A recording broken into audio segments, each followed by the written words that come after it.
Good morning, everyone. Good morning.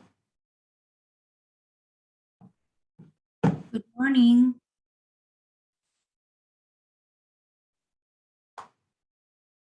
Except, Hi, Carrie Ann. how are you, Dawn? I'm good. How are you? Good, good. Good morning. Overwhelmed, but good. I understand.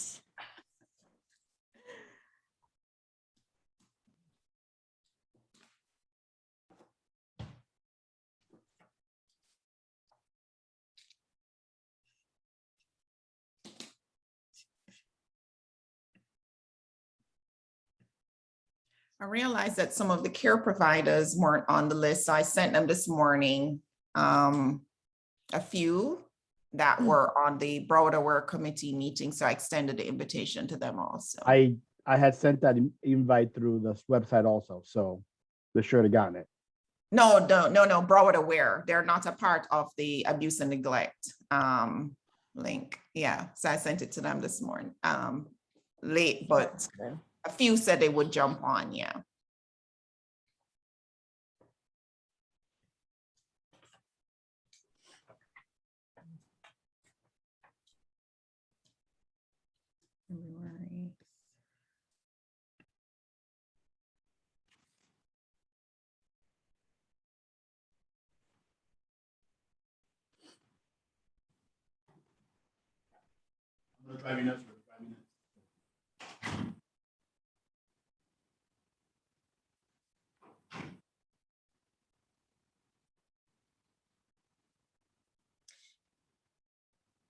Who has the ability to share the agenda?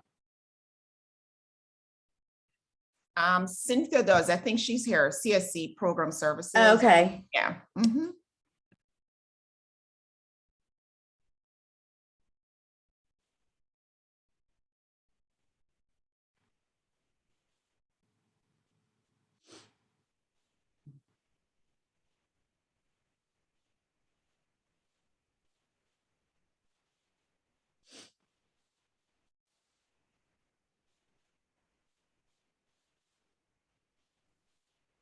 Tracy, I feel like you and I have been in like every meeting together for the last 2 weeks. Who, me? No, Tracy and I. Okay. Oh, hi, Tracy. Long Hi, time no Dina. see. I didn't have sound there for a minute, so I wasn't sure. Dawn, do you want me to share the agenda? Are you able to? For some reason, I'm not able to. I don't know. I didn't try. Oh, wait. Hold on. I think I see it. I got it. Okay. Does everybody see it? Yes. Yes. Fantastic. Now I have to figure It's out. very little. It is?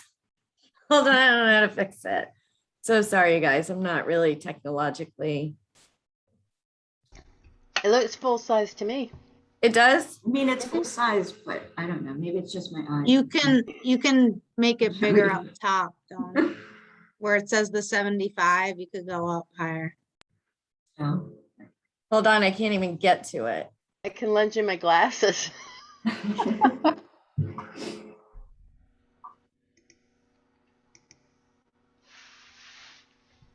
Hold that thought. Because now I can't see anybody. Where's Jose?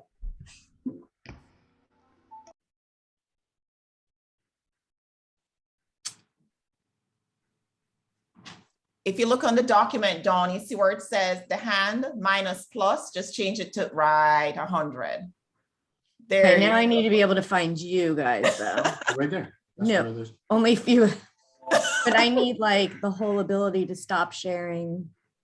Yeah, once you share, unfortunately, that's how it's going to see. Right. So how do I Yeah. unshare now? You want to unshare? Yeah, I want to see how I unshare. Want me to share it from my computer? If you can, that would probably be. Do you have dual screen, Cynthia? Because it would show better that way. You wanna Yes, go? I do. Perfect. Right. because I can split it too, yeah. That's right. It's on the top, unfortunately. It's No, this doesn't work.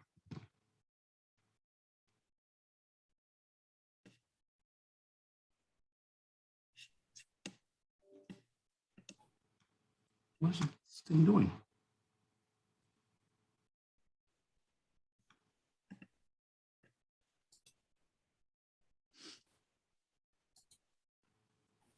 Emailed it out. Everybody can probably pull it up or print it out themselves.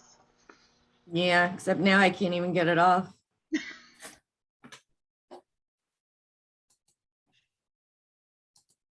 The thing. I don't know. It's Okay,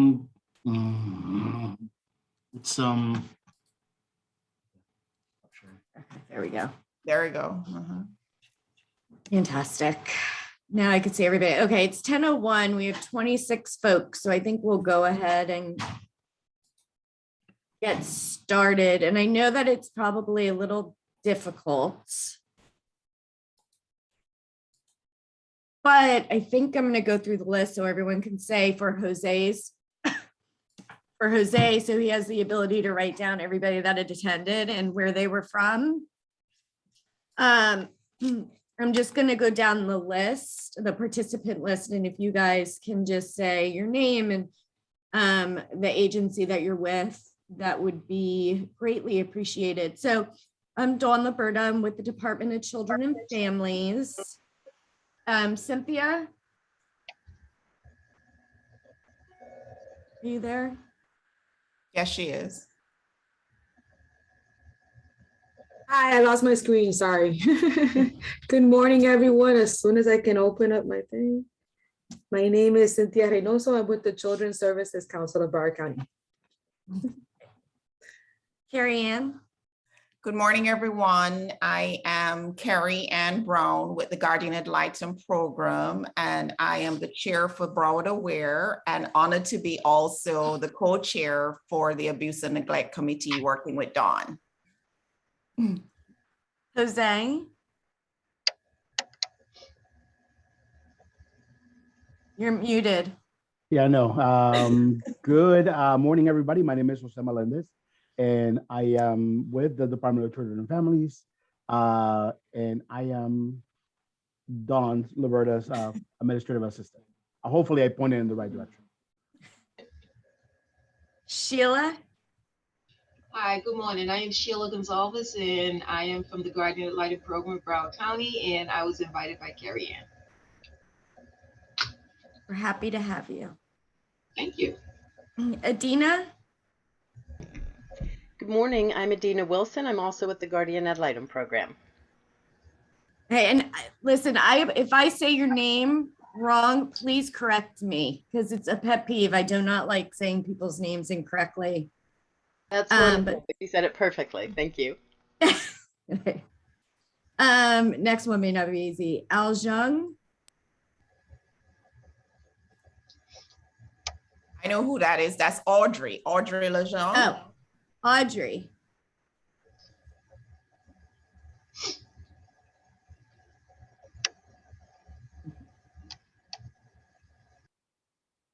You're on mute, Audrey, if you're speaking.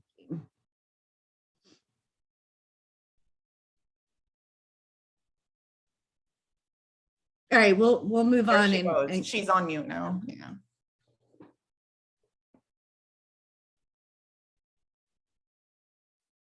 Audrey. Mm-hmm.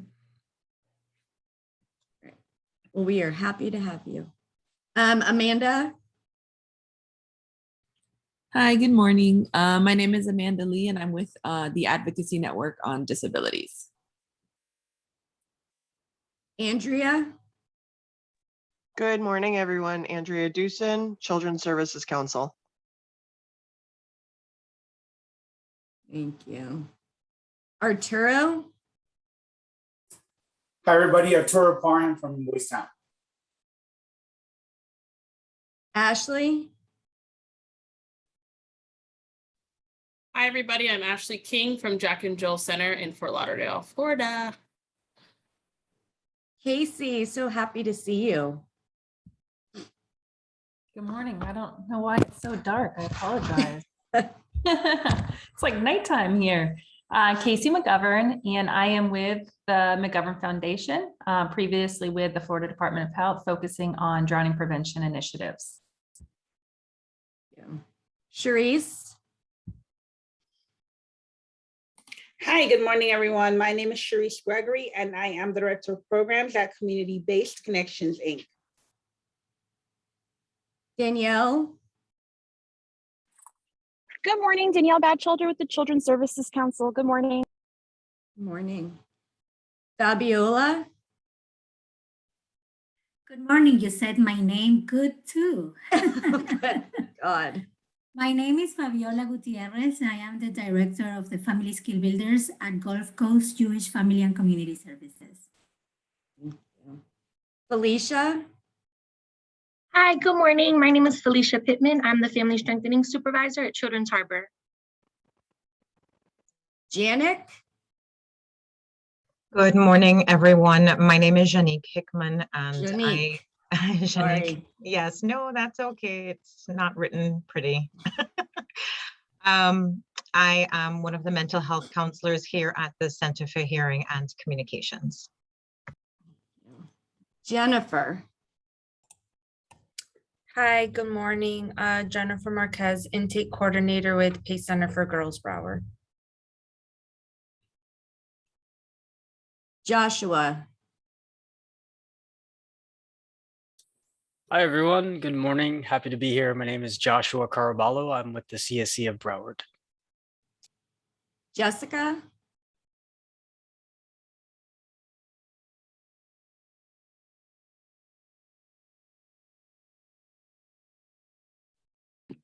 I said my introduction Oh, the entire time. Sorry. Sorry. It's jumping all over the place. That's okay. I know I'm going to miss. This is Jessica Taylor, Clinical Director at Geranian Associates. Thank you. Karen. Hi, good morning, everyone. Karen from CSC. Cassandra.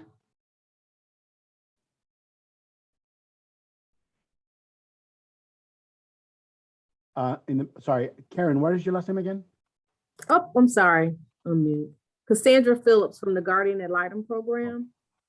Hi, Cassandra. Good to see you. I'll put it in the chat for you, Jose. Thank you. Kathleen. Good morning, everyone. I'm Kathleen Doctor, Senior Program Manager here at Broward Healthy Start Coalition. Lammy. I feel like I messed that up. Oh, you totally got it. Yeah. Good morning, everyone. Lammy Ascar, Vice President of Programs with Voices for Children of Broward County. Liz. Hi, Liz Myers, Mental Health America, Family and Parent Services Director. Hey, Liz. Maddie. Good morning, Maddie Jones with CSC, Assistant Director of Program Services. Maria. Hi, good morning, everyone. My name is Maria Levy-Lindsay. I'm an assistant professor at Nova Southeastern University. I'm also the lead faculty for the Master's in Human Service and Child Protection. And I'm also a mental health counselor. I'm happy just to kind of be here and learn about the needs that you guys have for the kind of staff you need, basically, so we could train the students best. Thank you. Monica King. Hi, good morning. Monica King. I'm the CEO for the Broward Healthy Start Coalition. I usually have a conflict with this date, so it's nice to be able to join you all this morning. It's nice to see some familiar faces. Good morning. Monica Pena.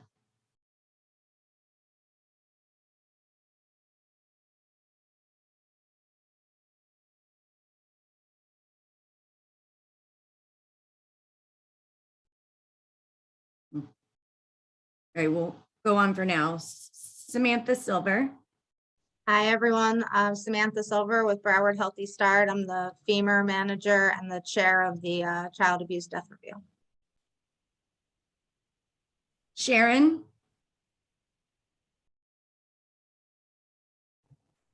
Good morning, everyone. Sharon Hughes, Family Services Director, Program Director at LA YMCA. Sheila?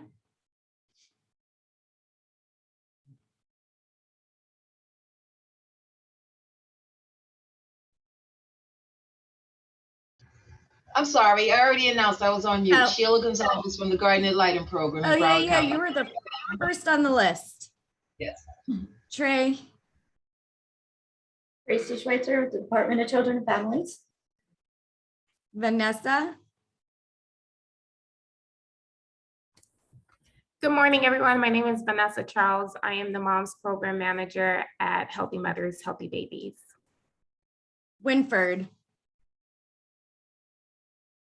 Good morning, everyone. My name is Winford Amos. I'm with 4 Kids South Florida, and I'm Director of Family and Community Support. Yonella?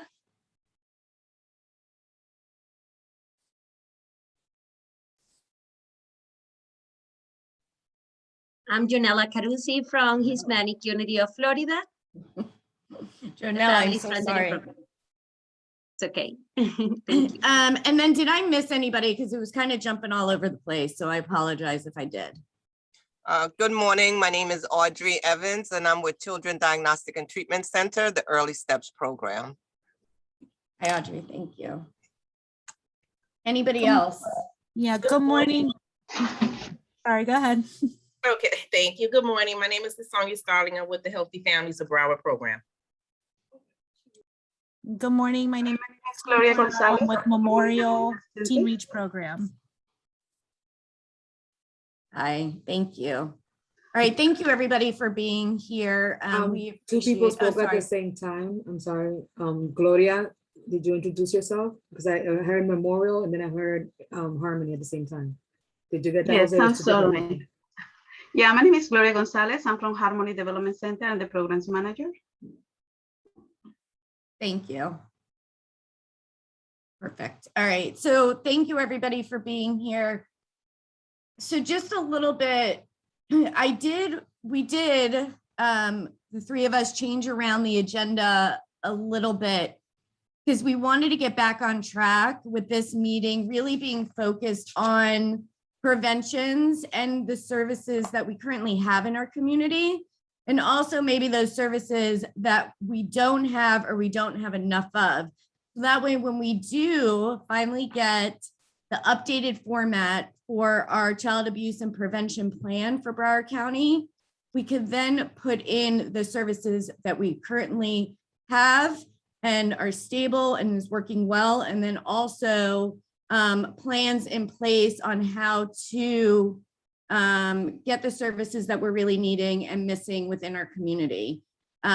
So when we get to that point and we go through the different areas, I'm gonna just ask a few questions. And I know that Jose sent out an email kind of just for a little bit of a prep of the questions we're gonna be asking. And then if you guys feel like there's anything missing from the agenda that you would like to see added or that we need to go through, please feel free to speak up. We would appreciate any input that you have. So the first on the agenda, we put legislative updates for Megan, and I don't know if I saw Megan online, did I? I don't believe she's on. Okay, No, so she- we're gonna skip over legislative updates, but when Megan sends out her weekly updates, I'll go ahead and have Jose forward it to everyone on this call because there really are, I mean, we're kind of in the beginning, so you're not gonna see as much of an update as we do as we're moving on. But any updates we have, we'll go ahead and send it out. Third on the list is the update on Hope Line and our navigation team. I'm not sure of how many people within the community have heard about the Hope Line and the navigation team. And for those that haven't, I spoke briefly about it at our last meeting as we were just starting to kind of roll those things out. So basically, DCF in Tallahassee goal over the last probably 2 years has really been prevention, preventing families having to have to enter the dependency system in the first place. And so going through how we could do that, one of the things is in our economic self-sufficiency program. So we know that folks in our community apply for SNAP benefits, so food stamps or funding, things to that, Medicaid, things to that nature. And so it was decided that how else can we help these families to prevent them and to become stable in the community? And part of that was being able to really work with the family as a whole and not just necessarily on income or food stamps and things to that nature. So we rolled out the navigation team in July. And basically the navigation team is almost like your own case manager. So if we have someone that has applied for benefits, but they're in need of some other long-term help, it could be anything. It could be housing, it could be employment, it could be parenting, substance abuse. Your care coordination team is going to work with those families or those individuals to really be able to get those services in place for the family. Now, the majority of the things coming in at this point, which I'm sure you all can guess, really is income and housing. A lot of our families out there in our community are having a hard time, and for probably the biggest reason because of COVID. And so they are spending a lot of time on in that area. And unfortunately, we do have, and this is not just for Broward County, throughout the state, we are having issues with affordable housing and income. So that's really what the navigation team is. And then we have something called the Hope Line, which is a 1-850 number. Basically, when you call the hotline, you're calling the hotline for abuse, neglect, or abandonment. Well, there's also something called Parents Need Assistance that you could call the hotline for. Now, there's not a lot of families out there that are going to be willing to call an abuse hotline, open up a big can of worms, have PIs come out to your house, and really kind of dive into that family because they're needing assistance. And quite honestly, those parents that need assistance don't necessarily need an investigator in their house. They need help with services. They need help with their children, or they may need services for themselves. So the Hope Line was rolled out so people would feel less afraid and more comfortable being able to call in and ask for help, and knowing that they're not going to have an investigator knocking at their door the next day. So the Hope Line is that individuals will be more comfortable calling for the help they need, and hopefully we'll be able to provide services and prevent those families from coming into the dependency system. Now, there's two ways you can do it. So we have folks, and Tracy could talk about it because she was one of them for a little bit, that answers the Hope Line. And you could have a short-term call, which means they're calling and they just need maybe help with one thing, and Tracy's able to provide that help, right? And that's it, we could close it out. Now, if it's a family that may need more long-term care, more services, help for a longer period of time, for example, income and housing doesn't happen overnight, unfortunately. So they need more of that case management kind of hand-holding.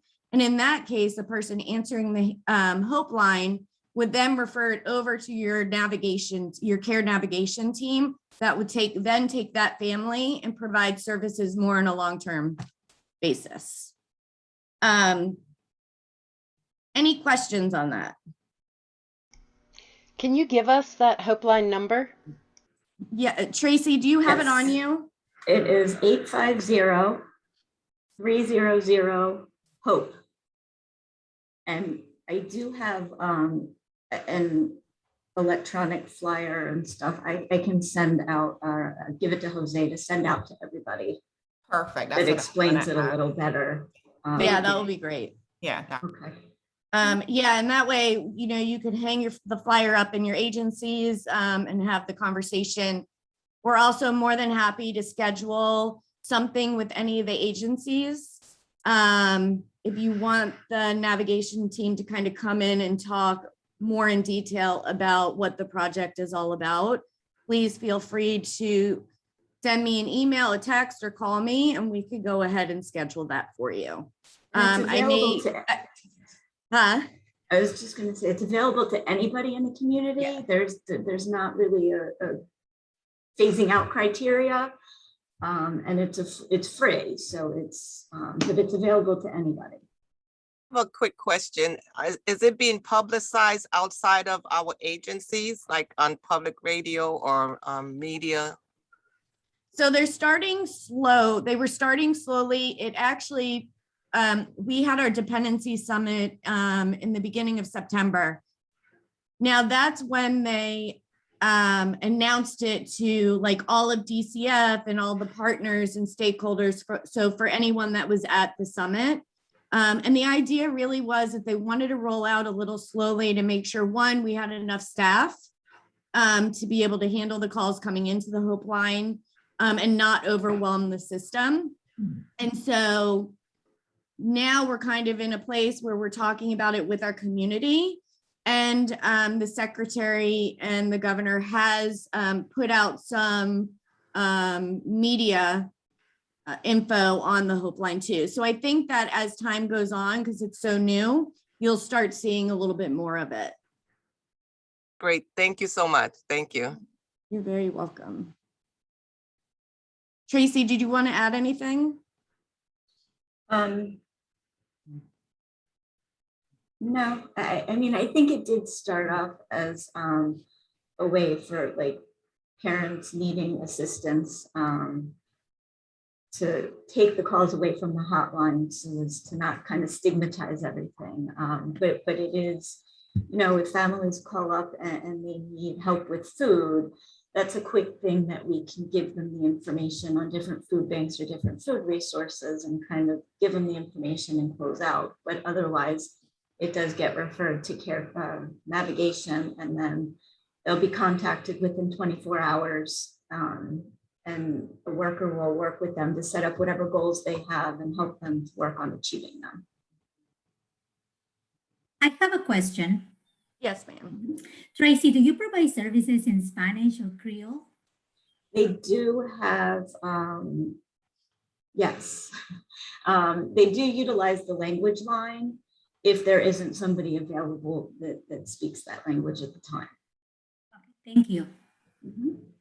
And the services that they're providing the family or referring the family to are referred in the language that the family speaks to the best of their ability.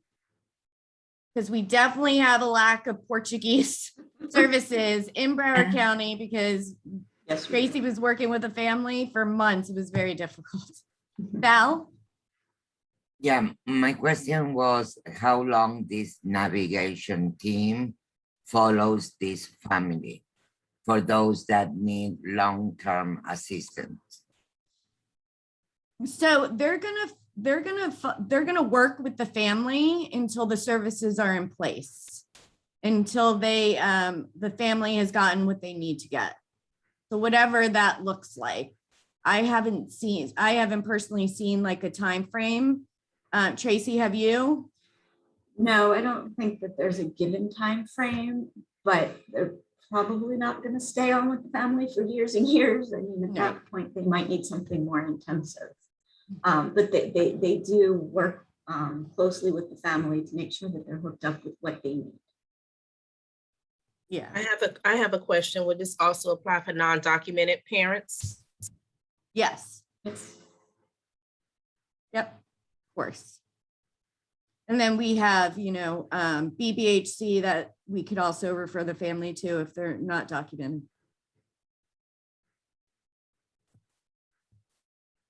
Any other questions? Sorry, what did you just say about, what agency did you say about undocumented folks? Undocumented. BBHC has some services out there for undocumented families. I could also ask the care navigation program officer if you would like to come and speak about it here instead of doing it individually, but I'm going to leave that up to you as a majority rule if you would like that. Walter? Obviously, if, good morning. If Morning. there's a family or individual who is not documented, one of the referrals should be either to Legal Aid Immigration or Catholic Charities Immigration. Yes. And maybe the care coordination, maybe that hotline should have statewide some immigration input for undocumented callers who can refer them to a variety of services throughout the state. Yes, thank you, Walter. Any other questions? Felicia, yes, we will add you. Jose, if you can jot down Felicia so we can make sure that she's on the email. Thank you. Okay, anything else? Felicia, can you write down your email on the chat, please? Thank you. Stacy, I could do that, absolutely. We could go ahead and have the navigation unit, come in and talk about it. That way we don't have to worry about scheduling separate meetings for everybody that's on here. You guys represent a lot of our community and it probably would take some time. Okay, so if no other questions on that, if you guys happen to think of any questions later on, please feel free to email me and I will answer any questions you have or get the answer for you if I don't have it. So before we go on to number 4, I do just want to state, and I know that Women in Distress, I believe, is on the call, that it is Domestic Violence Awareness Month. And for many of you may know that it is the second highest reason why children come into care in Broward County. So it's important. Actually, their domestic violence symposium is going on right now. I will be hopping on as soon as we get off of this meeting.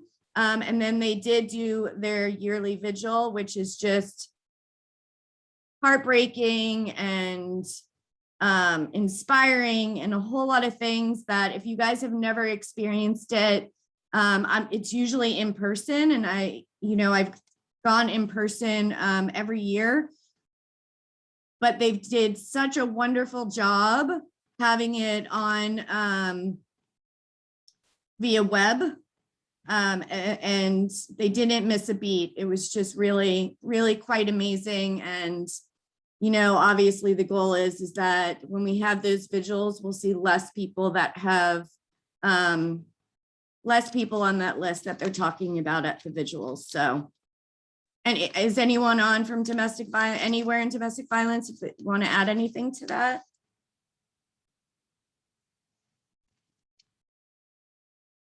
Outside of Women in Distress? We have other DV providers. Okay. So we're going to go ahead and move on to the discussion on mental health and behavioral health. And I need you just to remind me, anybody that was on our pre-meeting call, was this in reference to SIPs and appropriate behavioral health services? I believe it was. Yes. Yes. Okay, thanks, Carrie Ann. Okay, so at the summit in the beginning of September, there's always a circuit breakout.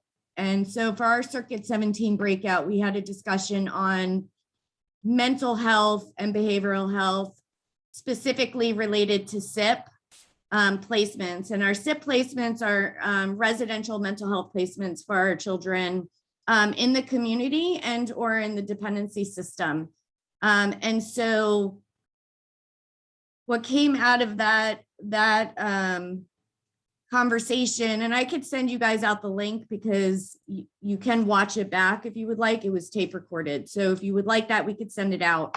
But the discussion really was about when children are being successfully discharged from a residential mental health program, really any program, but specifically those programs, that they're being discharged with a discharge plan and an appropriate plan. So that way they're not just going home to the parents and services aren't already in place.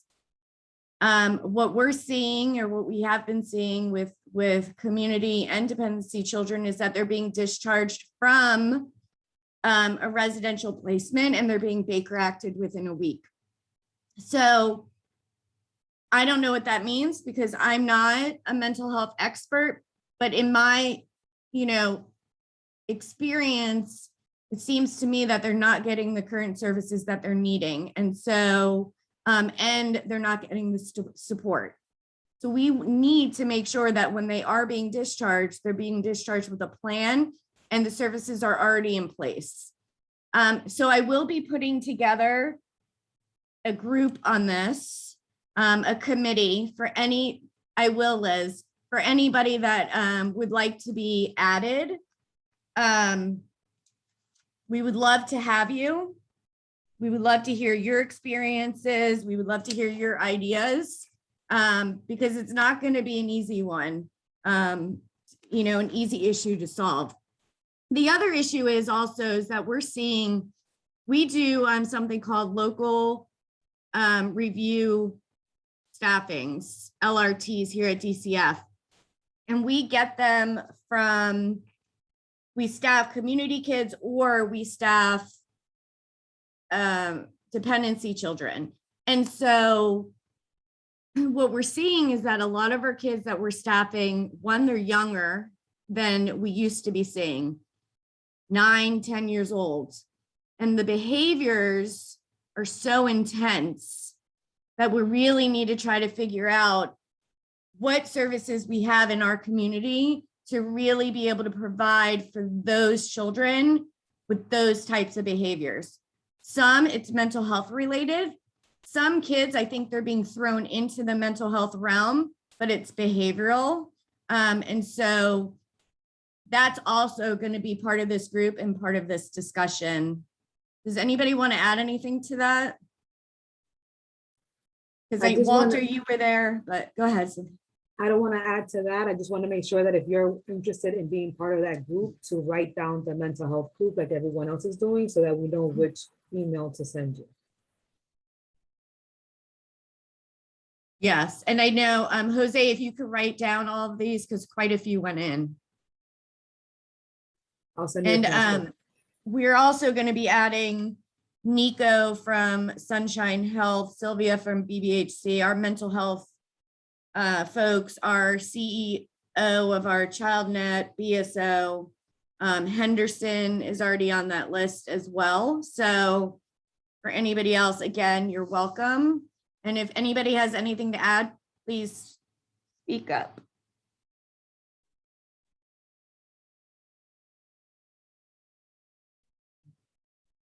Okay. Then we get into the good stuff. And I get to stop talking and start writing. So we're going to go into our focus area updates. And this is the area that I was talking about earlier, really kind of getting to know and everybody getting to know exactly what services are out there. And I also think this is going to help a lot in our local review team staffings. So if we can, when I call on your area, if you could talk about the services you provide, if you have wait lists and what does that look like for you guys? How you're providing services. Are you doing it in person? Are you doing it virtually? Are you doing both? And what gaps you're seeing, if any. And if you want to add anything else, please feel free. So can we start with substance abuse?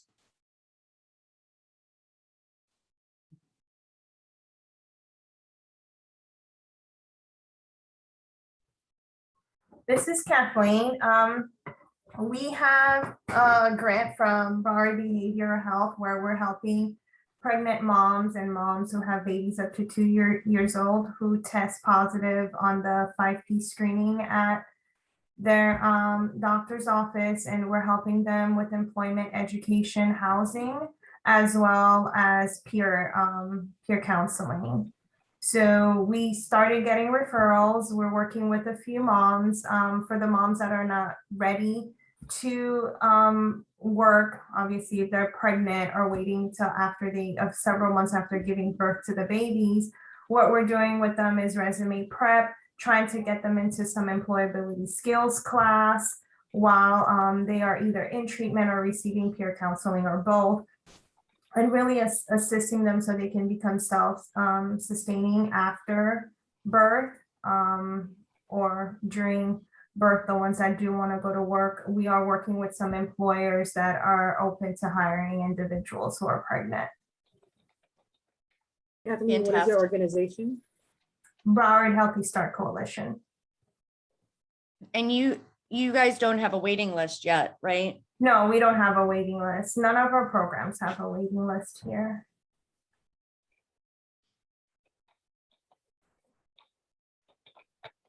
That's it for me. Thank you. We have any other substance abuse providers on?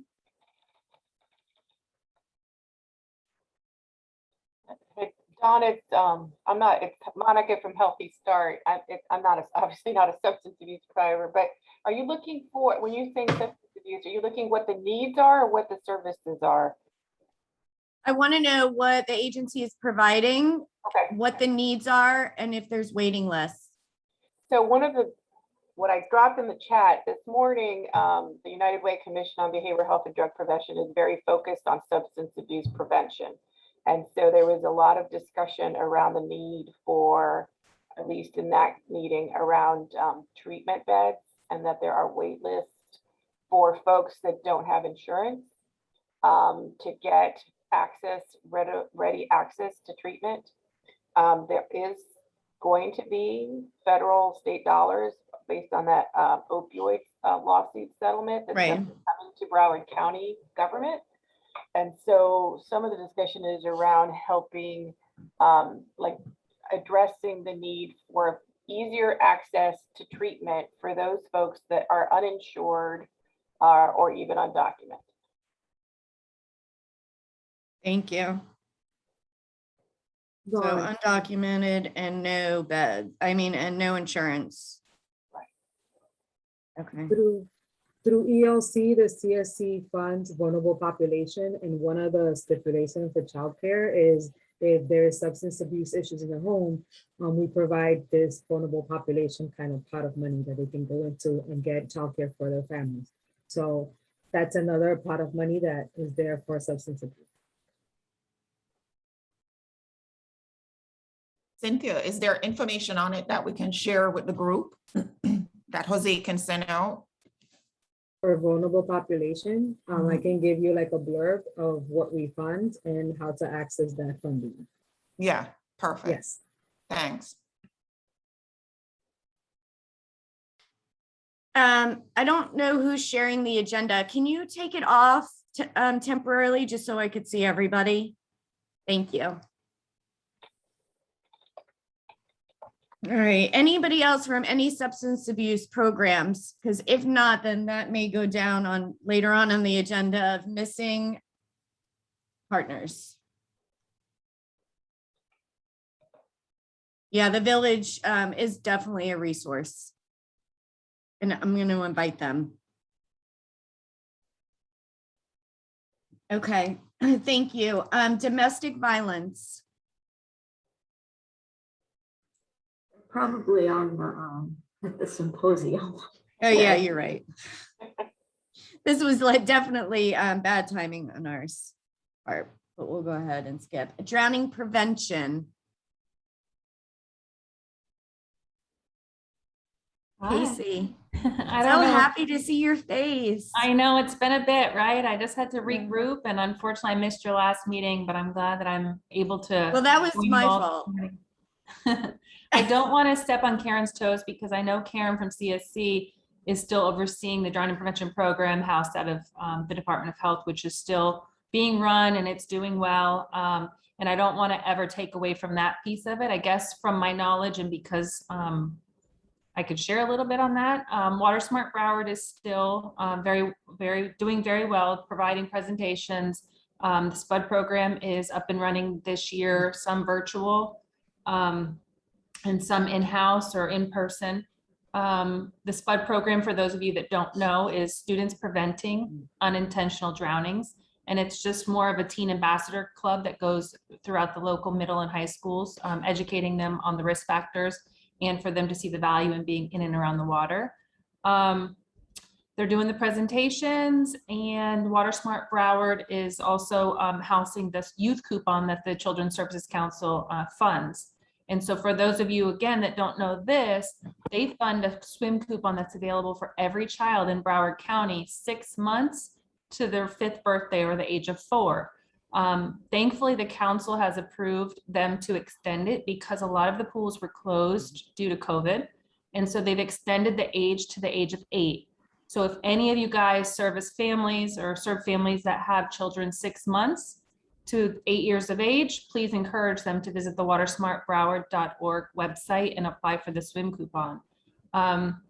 They also have granted, because CSC is so amazing, there's a caregiver coupon, because again, what we're finding is a lot of parents, if they don't know how to swim, they're not going to encourage their children to learn to swim the basics. So any child that lives within that community or in that home, any caregiver that lives within the home of the child applying for a coupon can also apply for a caregiver coupon. And so again, you know, it's huge. This is pretty much the only county in the state or even the country doing so much. So me being an outsider at this point, just thanks CSC for seeing the value in it.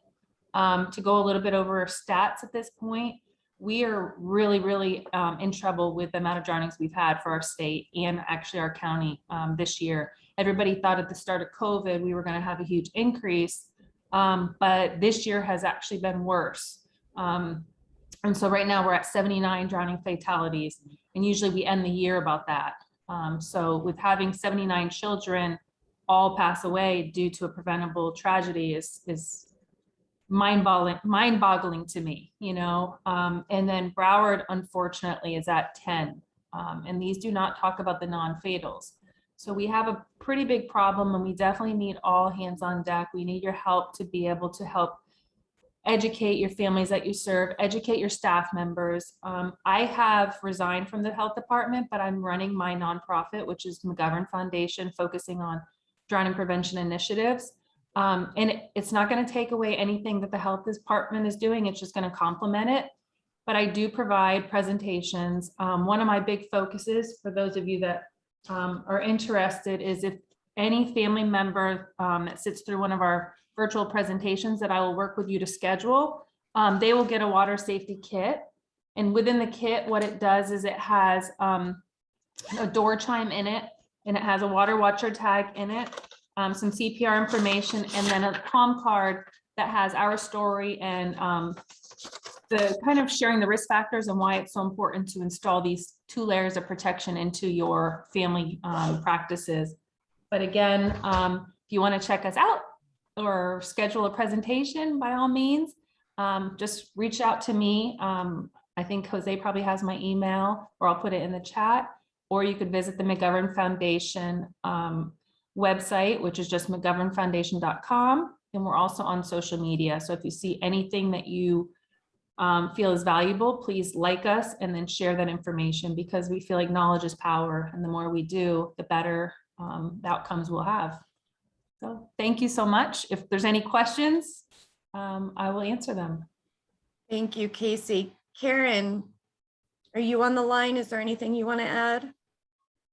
Casey did an amazing job with that update, so I appreciate that. Her position has not been refilled as of yet. on the DOH side. And unfortunately, we're losing Vanessa as of tomorrow. So I'm to be continued on what that will look like for the task force. As soon as I know, I will update those that are on that panel. Okay, thank you, Karen. And are we seeing that, so I know that you said the vouchers were extended, but are we seeing folks in our community taking advantage of those Yes. now? Yeah, absolutely, absolutely. And the redemption rate is going up too. And so that's pretty great news. I don't know the last number right off the top of my head, but I can provide that to you guys as far as the caregiver, because the caregiver coupon is also gaining traction. And so they definitely have increased. All of the pools are open at this point, and so we're just hoping to extend that. I'm in side conversations and I don't have a whole lot to offer you at this point, but this might be relevant. Every Child a Swimmer just signed a contract within the pool industry and the International Swimming Pool Hall of Fame. And what they really want to do is provide free swim lessons to those that are financially in need. So all of the families that you serve are going to be another huge asset, and there's going to be no age restrictions, and they want to get them to a level 3. So this is just, again, going to be a complement to what CSC has to offer. And again, because it's in the infancy and there's not a whole lot of information, I do know that that's going to be launched probably by 2022. And so I will definitely fill you all in as that kind of, unfolds and comes about, but it's really, really great news for our community. Thank you. Excuse me, this is Audrey, quick question. Do they work with children like with autism or Down syndrome? Do they have any special needs component to it? Absolutely. If you visit the watersmartbroward.org website, what it's supposed to have at this point is it pretty well updated. All of the swim facilities that accept the coupon are on that website, and they'll talk about the languages and the disabilities that they serve or anything like that. So check out the website, and if it's not there, call a couple of the local facilities that are closest to your families that that may work for you, and ask them, because the majority of the facilities do serve families with disabilities.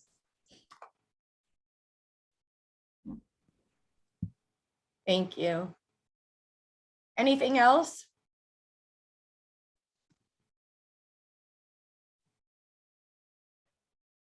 Okay. Moving on to homeless youth and families, the HYF project.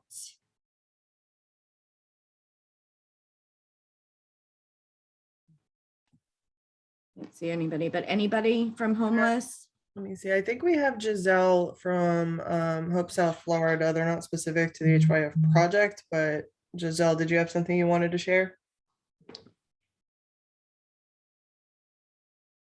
You are on mute if you do. Hi, everyone. Sorry about that. So I wanted to, why is this not working? Okay, so there, here we go. Sorry. The days.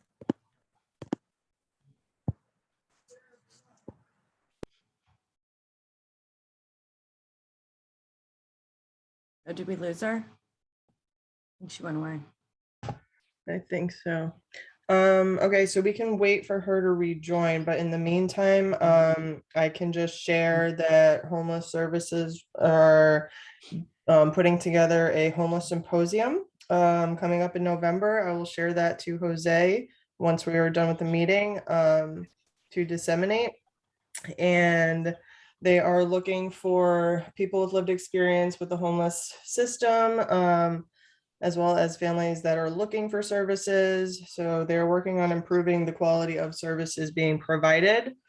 And there's a lot of work right now, obviously, in trying to increase the number of beds. COVID kind of cut that all down. So that's been quite a challenge in the community. And I can also just plug that CSC is partnering with United Way to offer homeless prevention funds to families in the community. I know I've shared that in this committee before, but it is worth a resend. There are still dollars on the table specifically for families that don't meet the criteria of CARES dollars or other existing funds in the community.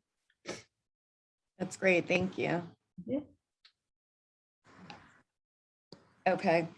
So anyone, and I apologize because I'm getting to know everybody. So I don't know this, specific individuals that are attached to each of these categories, but I will in time. I promise that. Anybody on for human trafficking? Good morning, Dawn. This is Tabitha. Hi, Tabitha. So the the STARS committee is a subcommittee of the Broward Human Trafficking Coalition. And so we don't provide services we don't provide any services. We provide education and outreach to the community. And so as you all know, that January is Human Trafficking Month. And so the STARS committee has partnered with the Broward Human Trafficking Coalition partner with the Children's Services Council to be a part of the youth summit. And so the event will take place on January 8th. It will be a hybrid event. And the theme of the event is Sound the Alarm, who is looking for our missing children. Thank you. You're welcome. And Tabitha, while we're on it, anybody that you would recommend that provides services to our human trafficking population that should be invited to this meeting? Nancy J. Carterman is a part of this meeting. And so they are the leading agency that provides services for human trafficking victims and survivors. I believe it's either Anna or... Yes, Anna was supposed to be on this morning, but she sent an apology this morning that she was not going to be able to. I know she was trying to get Jennifer Scott to attend, but I don't think she's on. Yeah. Right. Okay, but perfect, because they're already invited. So at least yes. Perfect. Thank you. You're welcome. Anything else from anybody or questions? Hi everyone. Sorry about that. It's just Williams from Hope, South Florida. I'm back from technical difficulties. So for our agency, we offer housing assistance for homeless individuals and families.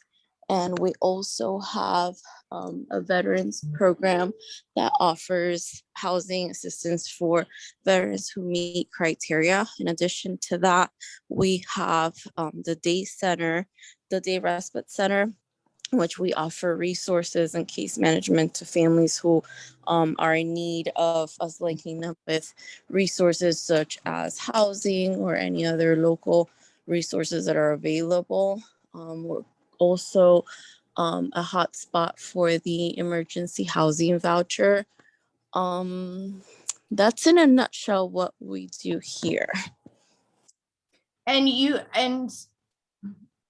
is it safe to say that you guys are seeing more families with homelessness issues than the services you're able to provide them? That I would say yes. That has always been a pattern, just because we get families with a lot of different unique situations that it's not part of what we typically offer, but we try to link them up with as many services as possible. But yes, to answer your question, we said yes. Just for clarification, so your services are more geared towards towards the homelessness versus human trafficking? Correct. Well, yeah, Giselle's on the homeless side, not the human trafficking. Oh, we okay. skipped the homeless one because her computer went off. Okay. Thank you. Giselle, what is your organization? Hope, South Florida. They're just up the road from us. And they have a pretty cool mobile shower. Yes, thank you. I forgot to mention, we do have our mobile showers, which we have here on site. And we also do remote twice a week in Hollywood and in Pompano. And we also have a meals program where clients can come in and get, well, right now we're not doing it indoors, but they come and have meals in the evenings. And your housing vouchers that you have, what are they geared toward? We're not the ones providing the housing voucher. It's an emergency housing voucher. We're just a hotspot where clients would come and fill out the application and then we submit it on their behalf. So you're submitting it to the housing, and then what are you seeing out of that? Well, we've gotten a lot. I would say in the past month, it's been over 30 clients that have come in to apply, and we've submitted applications on their behalf. So definitely there's been an increase. And are you seeing the emergency housing vouchers going through quickly? Or are you seeing the waiting list? Right now there is a waiting list. I would say that when we started maybe 2 months ago, it was moving a little bit faster than where we are now. Thank you, Giselle. That was helpful. Any questions? Okay. Yes. Oh yes. Yanela. Hi, Yanela. So how long is the waiting list? I would not be able to give you an exact time frame. We submit the information and then the housing authority reaches out and connects directly with the clients. So the process itself and the wait list, I don't have that information. But I am going to go ahead and talk to Broward Housing Authority and have someone from there join this group. I think Audrey Lejeune is also associated with them. Audrey is? She's from Family Success, Broward. Oh, yeah. Yeah. She's on, right? Yeah, but I think she was having, it seems that she was having some issue with her audio. Yeah. Okay. All right, moving on to safe sleep. Can I jump in on human trafficking, please? Yes, please. Wonderful, thank you. Good morning, everybody. Good morning. This is Cherie Ben-Joseph from the Kids Safe Foundation. And similar to what Tabitha said about STARS, we are primary prevention educational regarding child sexual abuse prevention, which interestingly enough doesn't make your official list of issues that we are all struggling with across our nation, but especially in our backyards. But we fall under child trafficking in that we are part of the child trafficking mandate for the prevention of child trafficking K-12 for the Florida Department of Education. And we have a program now that is online that educators can utilize in their classrooms to bring developmentally and age-appropriate education to kindergarten through grade 5. And what is child trafficking prevention for kindergarten to grade 5? Personal safety education. It is learning about yourself and healthy boundaries, healthy relationships, and what to do if something makes you feel uncomfortable. And that was a nice little nutshell, but you all know that it's much more all-encompassing than that. But child sexual abuse is genuinely a epidemic proportions, and it is a silent killer. So we're really on a mission to educate thousands of kids across the state of Florida, but especially in our hometown of Broward. And we're working, we've already been in Broward for many, many years, but we're working with the school system to expand our reach within the schools this year.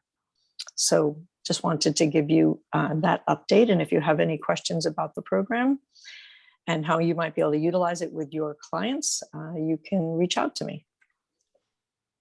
Sherry, do you have like a pamphlet or anything you could send to me? Yes, I will send you a link. I will have to make sure which one to give you because there's different links for different groups of people, but I will send you a link. And do I send it through Jose or do I?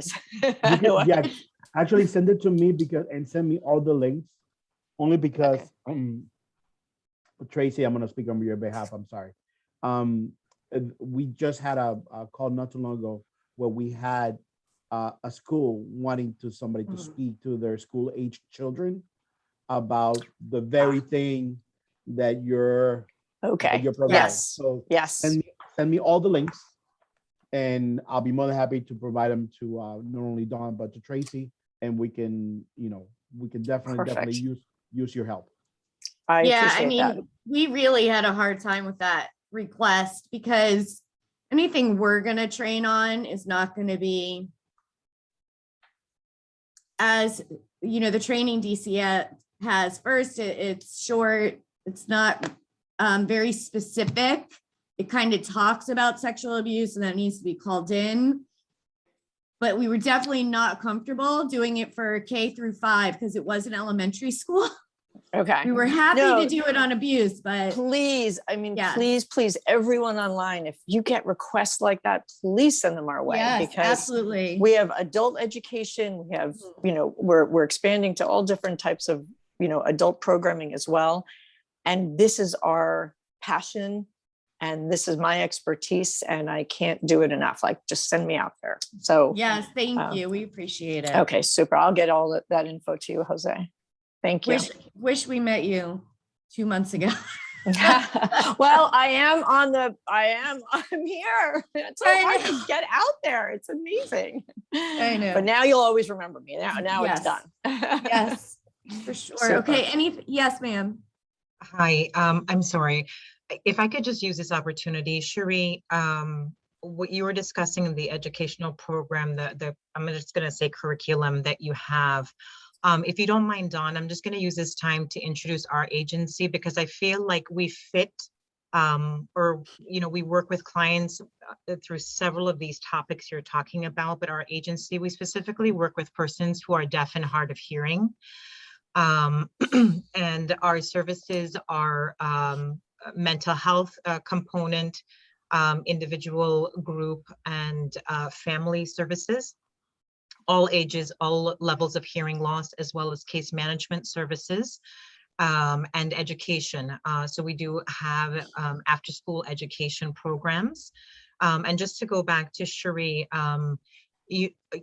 having the children have these educational pieces in school is obviously a great foundation for them, but sometimes not all of our deaf and hard of hearing kids, especially if they're not in a cluster school program with the additional support and interpreters for American Sign Language, are getting the full comprehension of the information. And even with an interpreter who is a great support, they're there just to interpret and change it from, for the wording, right? They're just interpreting literally what's being said and not really able to provide more of that nuance or explanation. And it's really just, so if the teacher is not noticing that the child is not getting full comprehension, it's not for the interpreter necessarily to jump in.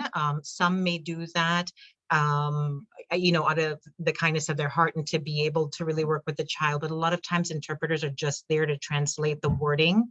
And so that's where we come in our agency and our mental health counselors to be able to support the families and really be able to educate them comprehensively.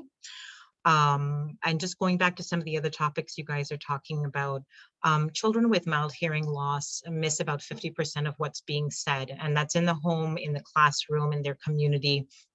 And that leads to that can lead to a lot of miseducation, misinformation, conflict within the home because they're not following expectations or instructions.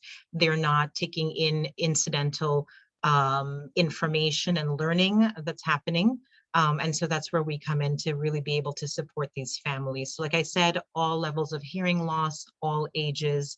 And, you know, we're happy to support any of your agencies. If you guys have families that have someone with hearing loss, we do offer awareness training to agencies to educate more on hearing loss and the impact.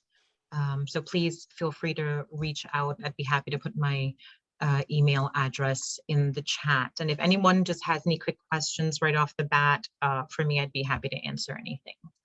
Thank you. Thank you. Yes, if you could please put that in the chat box, that would be great. Any questions? Okay, so running over. Safe sleep. Yes, Rachel is unable to join us today, so I'll give some updates for Safe Sleep. We just closed out our quarter, our last quarter. Our fiscal year for Safe Sleep is October to October. We gave a total of 637 cribs with sleep sacks to parents that were in need, expecting moms and moms who had given birth. There is no wait list for the Safe Sleep for parents to receive the education in the crib. We do emergency deliveries. We do have two Healthy Start workers at the hospital who do give out cribs when necessary. So if you need one, you just let us know and we will work with the client to get them a crib, no wait list. Thank you. Thank you. Did she by any chance leave any stats on unsafe sleep deaths? I don't know if Sam is on here. She's part of FEMA. I don't have them on me. I think there's been 2 safe sleep deaths so far this year, but I can go ahead and email those to you. But that starts in October, right? That count? No, that was our funding for our fiscal year. No, I'm talking about for this year, for 2021. I believe there's been 2 safe sleep deaths. And Dawn, I would just encourage anybody who has not participated in the Safe Sleep presentation to join one of the presentations. And they do them for the community and for professionals. It's very informative. Yes, it was. Very scary. It is. And you know, here's another statistic that you may have all been able to guess, but unsafe sleep is the #1 cause of death for children 0 to 1. And then of course, drowning is 0 to 4 comes in second place. And so we do not want to be in those stats. And so any or all the education we could do, any work we could do with hospitals and doctors' offices, and, you know, Healthy Start Coalition of Broward County has done a terrific job of getting their staff and hiring staff and getting them in the hospitals, working with doctors' offices and Rachel, you know, Monica, how I feel. She's amazing. We love her and she does a great job. But we really, you know, need to get out there. A lot of it, some of it's cultural. And so, Monica, do you want to add anything? No, I would just say we do a lot of trainings, but anybody, we can come to you. There's virtual, there's constant trainings on safe sleep. We hold them monthly. Just let us know and we'll be sure to sign you up and send you materials. Make sure that whoever your case managers are, home visitors are, social workers are, anybody that's really touching a family should have some idea of how to talk to them about a safe sleep environment. So we're here and ready to help. And thank you. Dawn, we actually had 4 safe sleep so far this year. We just had 2 a couple of months ago and 2 earlier this year. So there's been 4. Let's hope that's it for the rest of the year. And also for our safe sleep education, we have the Safe Sleep flip book that a worker uses with the parent to talk to them about safe sleep, and those are actually being printed in Spanish and Haitian Creole as well. Thank you. Mhm. So I know this is going over, so I appreciate all of you that are staying on. But understand if you have to jump off, as some people are. Next is Broward Aware campaign. Okay, I'm going to be quick because of the essence of time. So for those of you that don't know, the Broward Aware campaign, which is also considered the Protecting Our Children campaign, runs from January through April every year. So it uses the full spectrum of media to get information out to families, educators, law enforcement, all the stakeholders within our community. So we're sticking to the same theme that we did last year because it was very impactful. So in January, in alignment with Human Trafficking Prevention Month, we're focusing on that, and we're working along with Nancy J. Cotterman Center in regards to putting on, and we had a conversation yesterday because we're kind of, it's a little mix. We're going to be a part of the Youth Summit, which is going to be the Big Bang in April for us partnering with our April event. So we're going to look at something more on the provider side and putting out an event with Nancy J. Cotterman for January. In February, partnering again with WID, they're actually looking at their stuff and planning it out for Teen Dating Violence Month. And I know that Voices for Children of Broward County is also working on something which crosses over with Children's Week, which is the end of January into early February. It's going to be like a open mic speak easy for the teens, for children to come and, express themselves. So that's still being planned and worked on. And in March, we wanted to focus a little bit more on family strengthening. We did last year, but it wasn't as much as we wanted to be. And so I think Cynthia, correct me, I think it was yesterday we were in the family strengthening meeting, and we're looking at the providers that were on that meeting for us to come up with a plan to put things together to make that a very impactful month. April, which we're tagging along with, and I guess it's more integrating the Youth Summit along with the Child Abuse and Neglect event, which is on April 9th. So we're still in the process of planning that out and working out the logistics. All of our events, we're actually, well, most of the events, I should say, is that we're actually looking at doing them in person, but we're building on the back end, the potential of it going virtual. So that's where we are. And then we have the book reading club, which makes up a couple of the agencies. Some of them are here, like Safe Sleep, the Guardian Ad Litem. We also have BSO involved in, and other agencies involved in the book reading. So that also goes out on the CSC website. They actually do readings for every month with the matching theme. So they're actively working on that.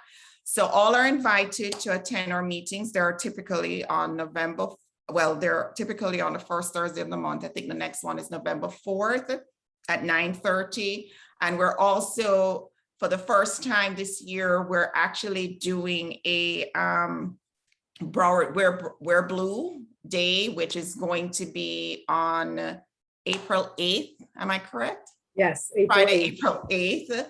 So we're asking all agencies to wear blue on April 8th. And then I know that we spoke to Nancy J. Cotterman, we didn't really want to crisscross. Theirs is going to be the end of April for Denim Day. So they're working out the logistics on their day because they do it in tandem with the county. So we have a lot going on.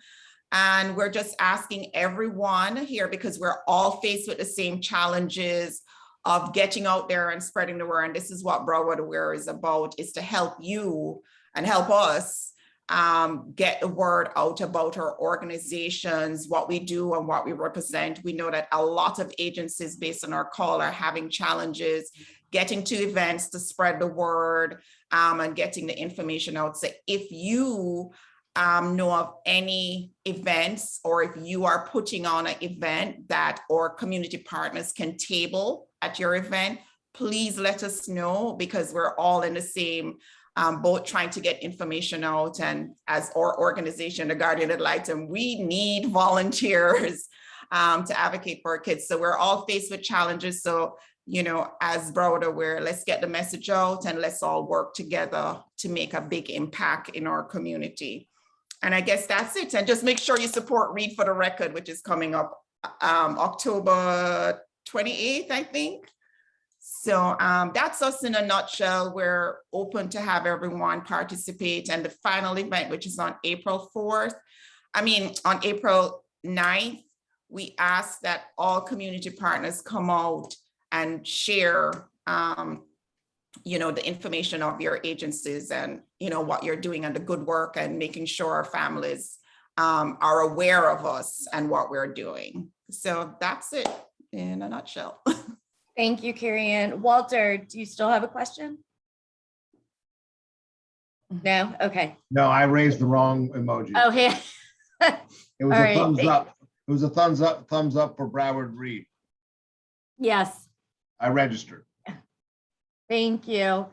Broward Sheriff's Office, are you on? I didn't hear you earlier, so I'm gonna have to remind them. I don't think so. And then legal, any legal, so CLS, legal aid. I think Gina from CLS had another meeting for this one, but Walter? So from our perspective, the legal support and the Kinship, we provide legal work for that. Kinship, we work with 4 agencies: Memorial, Kids in Distress, MHA, and Harmony. That's an abuse and prevention. That's an abuse and neglect prevention, because we can avoid the dependency system with those families that need that help. That's going along fine. Intake is through one of those. There's no wait list currently.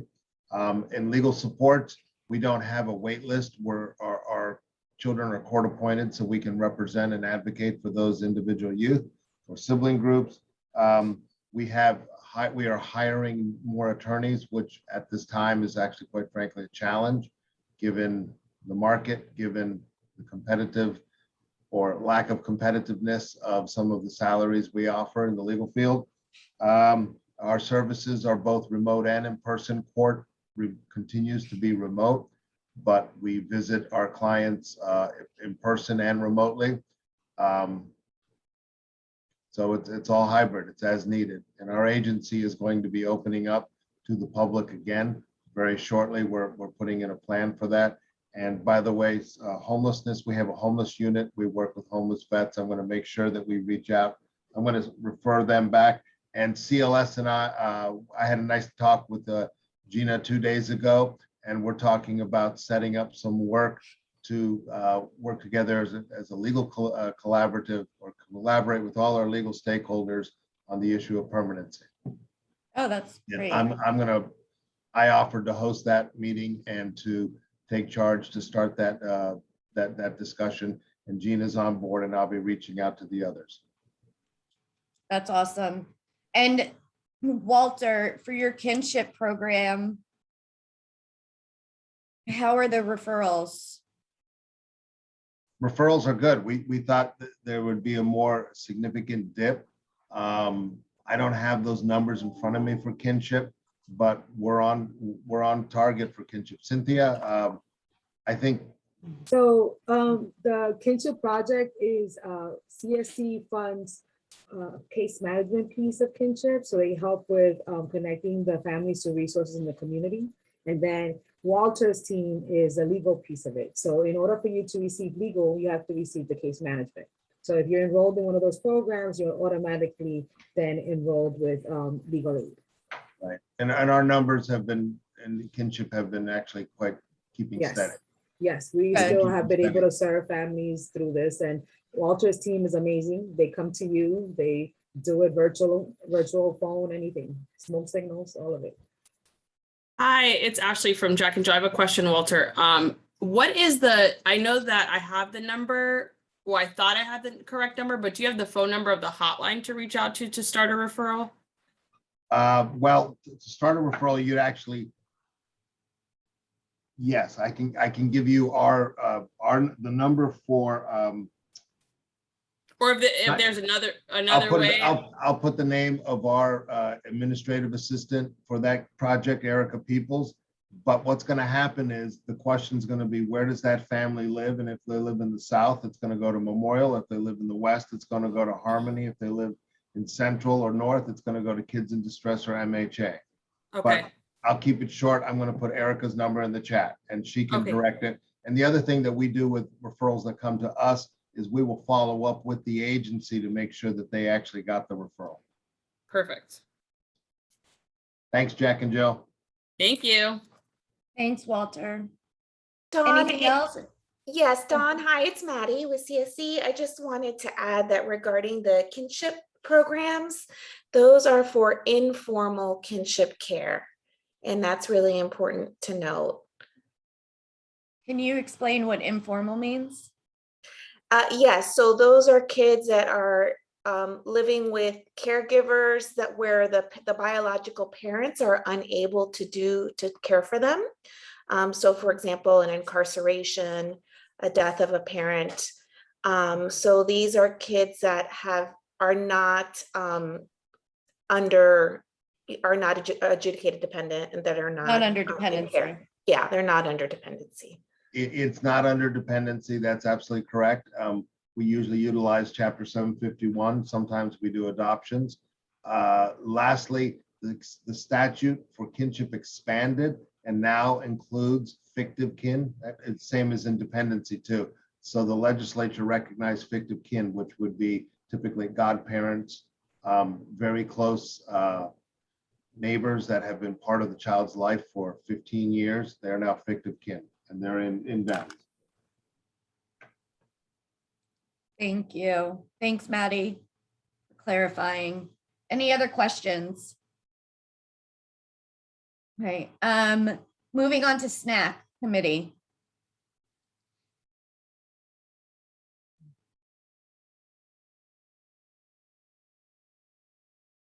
Is anybody on from there?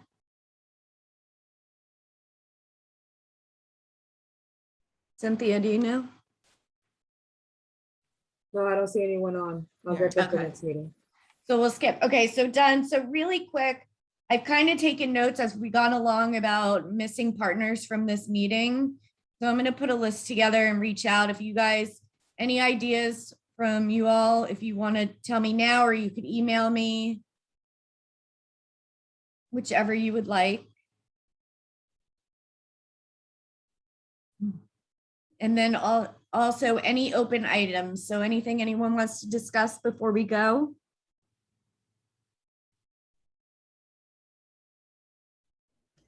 Hi, everyone. Can I go? Hey, Vanessa, yeah. Hi, I didn't know which committee to provide an update on because I kind of attend a lot of different committees, but I just want to give a little background information about the MOMS program. The MOMS program provides services to mothers who are experiencing maternal depression and anxiety in the north part of Broward County. We are accepting clients right now. In addition to that, we have support groups, case management, and parenting education. And I also did want to let everyone know we do have a brand new program under Healthy Mothers, Healthy Babies called Moms for Wellness. And the goal of that program is to decrease the rate of gestational diabetes in Broward County. So in that program, you will be assigned a doula, a dietitian, and a physical instructor, a fitness instructor, and they create a plan based on your needs. And yeah, that's all I have for you guys. Thank you for letting me join. Thank you, Vanessa.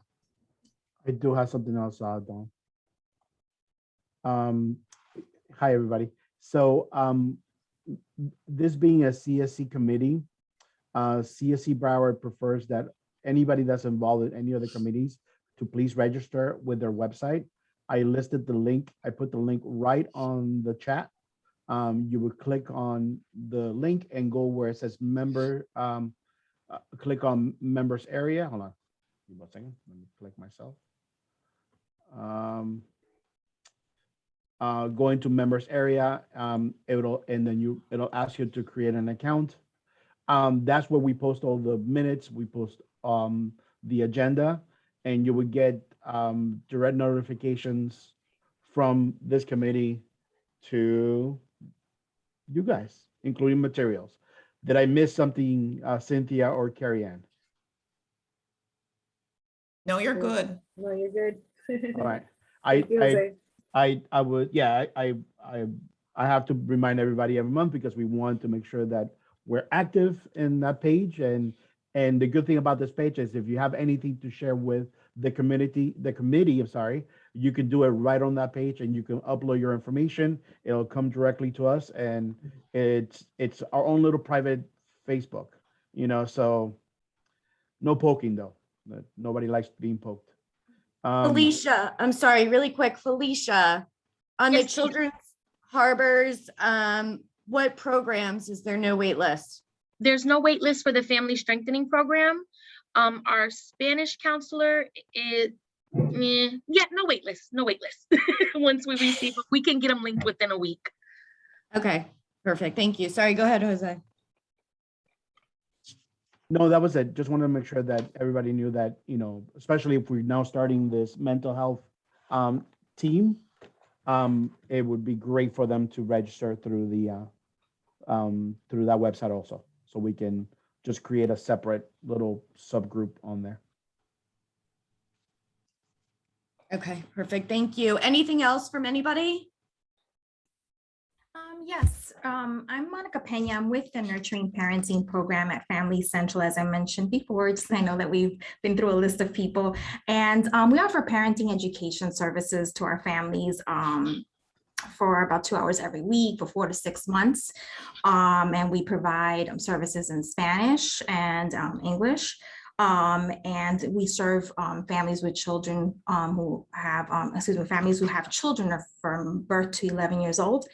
And I guess I really wanted to just, and I know we're like short with time, I just wanted to address a need that we've been having, or I've been seeing with the families we serve, definitely under the, serving undocumented families. I guess lots of times they're afraid to reach out to services and make those phone calls.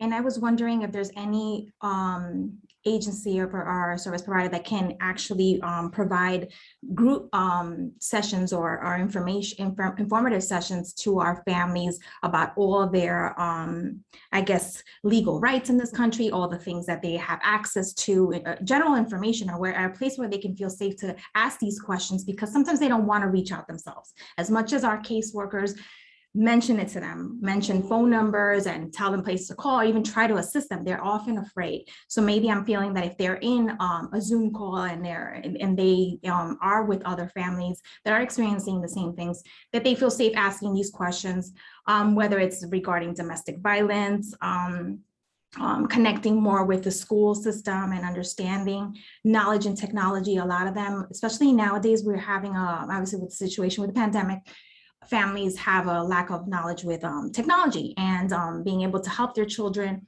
with school things, or even applying to things, simple things, applying they have no knowledge in. General things like that especially our undocumented families are experiencing. If there's anyone that provides, maybe we can, because again, our caseworkers provide groups, and maybe in their groups, they can actually hold sessions for a particular topic like this for the undocumented families. Currently we have no wait list, and that's pretty much it. Monica, I would have invited you. We just had an immigration Zoom cafe this week. Oh. So I'll work with you, and we'll put another Zoom cafe on with the immigration attorney from Legal Aid that speaks Spanish, and she does a wonderful job. So I'll work with you with that, and we can send it out to everybody and invite. That sounds great. Thank you so much. Monica, I'll follow up on that. I'll introduce you to our immigration unit. And if we can't do it, there are several in South Florida, free or low-cost immigration groups. But absolutely, people should not be hesitant to seek services because they're undocumented. Thank you. Yeah, Thank you. and I'll tell you, Monica, Walter, Cynthia will help you. We also have Hispanic Unity that does actually a great presentation, and they presented our CCB meeting. So we actually, I'm happy to say that we do. I think that is a fantastic idea to get that out there, because we are, of course, seeing the same things on our end, understandably. So I have a note. So, and the people that want to help. Maria. Hi, I just thank you. I wanted to comment. When you guys were just speaking about people not wanting to pick up the phone and make phone calls, I find that sometimes, particularly younger folks, are more comfortable using text messages. And I don't know if any of these service providers have like an emergency text message hotline. But if you guys are able to, like, that could connect directly to like a hotline worker, like it would if you were getting a hotline call. But I know that I think SAMHSA has like a 24-hour text message, like emergency hotline that's available, which obviously is not local. But it would be really cool if some of these agencies could do that, because I feel like people feel safer texting, and because they don't even want to speak out loud. But they might feel safe having a conversation by text. And in particular, young people, I kind of call them like digital citizens, because they don't even answer the phone. They don't even use the phone. So just a suggestion that maybe something that you guys can try to do. I don't know, I'm not a technology person, but I don't know how you guys could do that, but developing some sort of way that they can text in their requests, and just to make that initial connection. Just an idea. I see that Monica King said that they've utilized it, texting, and it's very effective. She had put it in a chat. Yeah.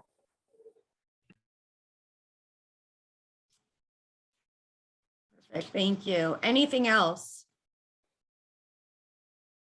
Hi, I put it in the chat, but MHA has started a Family Voices program, which we've had in the past, working with families with special needs kids. So it offers support and resources and all sorts of stuff. So it's just, there's a lot of services for the children, but not as much for the parents. So this is supporting them. So Liz, at the summit, at the Dependence or Child Protection Summit, what came up also, and others on the list, you may be interested, that's why I said Liz, but there's also others on here that maybe there's another committee that's going to come out of that. A lot of stuff was spoken about children diagnosed with autism, and the lack of resources or supports in the community. So I don't know if you'd be interested. Yeah, no, definitely. You don't have to answer now. No, that's good. Sorry, I missed that the whole summit. Yeah, I mean, it was kind of it was very germy. You're good. Still afraid to go out that much. Yeah, well, for those of you that don't know me well, I do not like germs. So I was there, I did it. Anything else? Yes. Yeah. With Hispanic Unity, yes, absolutely. Thank you, Dawn, that you mentioned about Hispanic Unity presentations. And yes, our CEO makes sure that our organization provide those immigration clinics.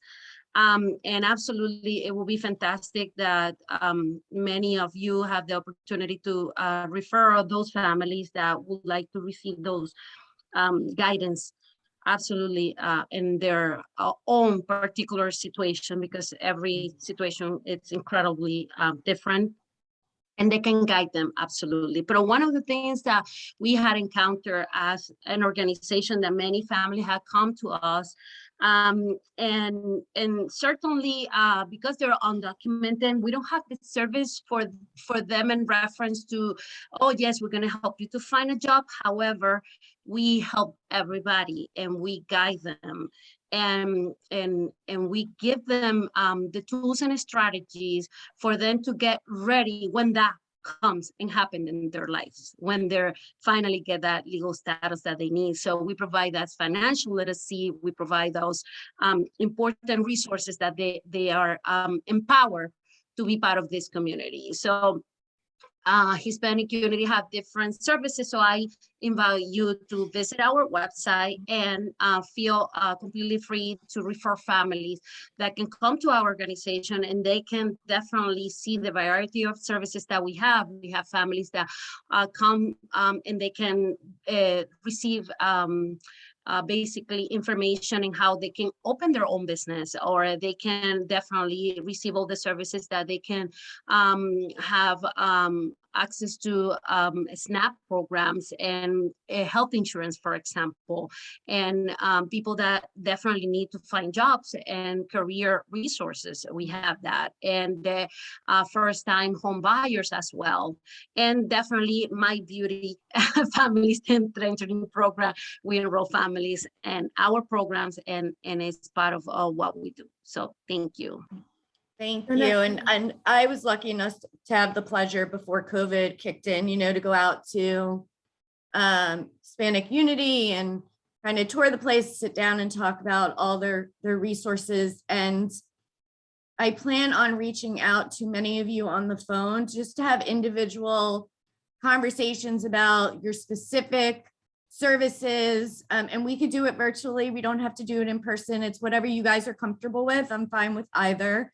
But just so that way I'm aware of everybody on this call and what the services are. And it's just going to help us when we are actually putting that plan together and making sure we have a good, solid plan moving forward.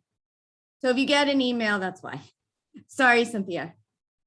No, I was going to ask Donella, who is in charge of immigration at Hispanic Unity that I can add to this list? Well, right now you can, in that area, it will be the whole civic engagement department. So she will be the one, Magali Alvarado. She's the director of that department.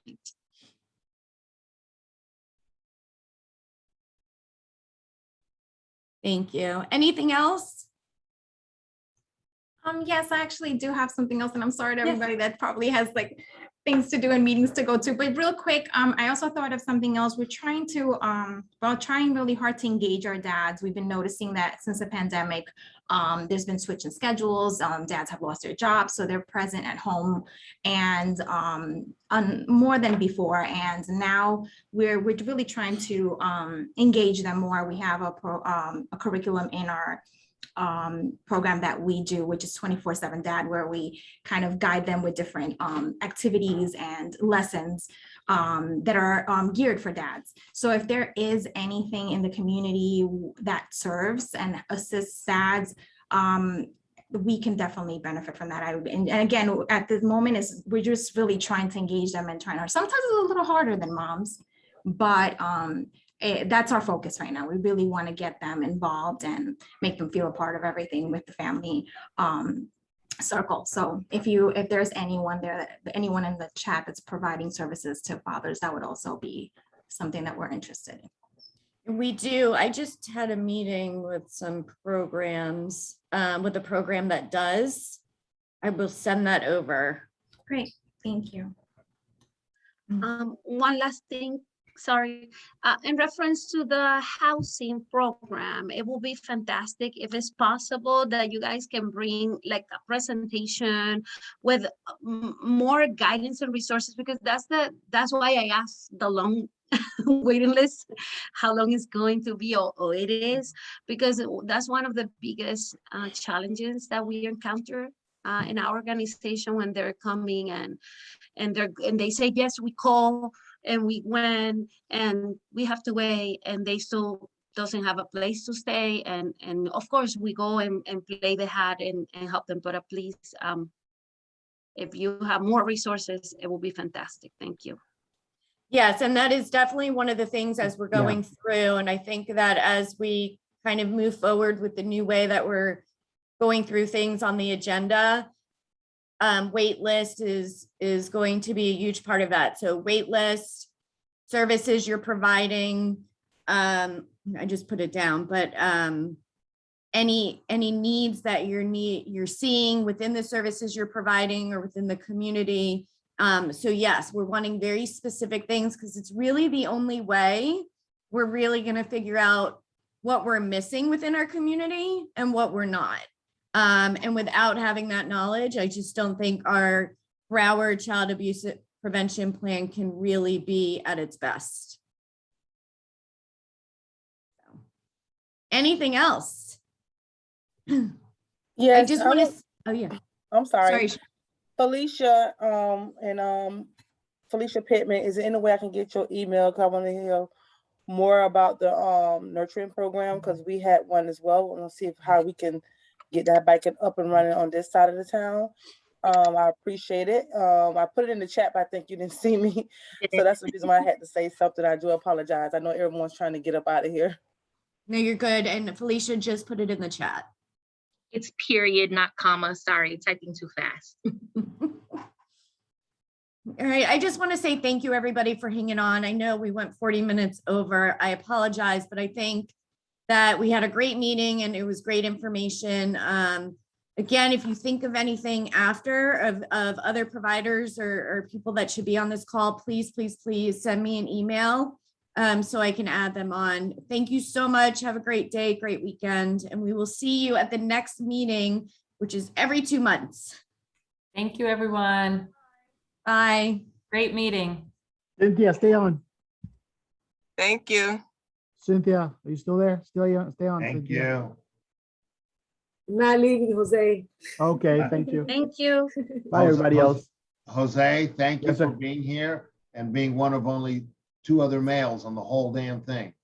Hey, listen. Speaking of fatherhood, we need the fatherhood children's services. Well, we wanted you to feel what a minority feels like. Huh? A minority feels like. Now you know what minorities feel like. That's yes, there you go. Yeah. I need that learning experience. I accept that. I absolutely accept that. But, Bye, but Walter. that's a real, I'll leave you alone because you want to talk, but that's a real problem in children's services, except, let's be honest, except at the very top of the echelon across the board, they're all, not all, but many are white males. But the rest of it, that's a real problem we have in service provision. Yes, Have a good weekend, everybody. See y'all. Bye. Oh. Yep. Let him go, please. You don't need me, do you? No. We're going to talk about notes and stuff. Bye, Cynthia. Thank you. Bye. Thank you, And- Dawn. Great meeting. But since I have you done, I'm going to need your notes too. FYI. Well, I gotta rearrange it in That's a fine. way that people would actually understand it. It's all over the place. All No, right. that's fine. But you can give me, I just need